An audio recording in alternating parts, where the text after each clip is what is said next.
Kapatid, tandaan, ang ref hindi library. Bakit mo binubuksan kung wala ka naman talagang plano? Nagbabaka sakali ka bang biglang magkakaroon ng cake na hindi mo binili? Or baka naman hoping ka na may magic ulam na lilitaw? Wala, pre, reality check. Bonus tips.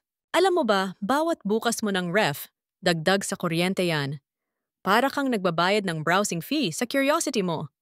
Kung wala kang balak kumain o magluto, wag mo na siyang gawing museum of leftovers. Save energy, literal at metaphorical. Kung bored ka lang, gawin mo na lang meal planning kaysa tumambay sa harap ng ref na parang mag-a-appear si Jollibee. Tipid Tips 101.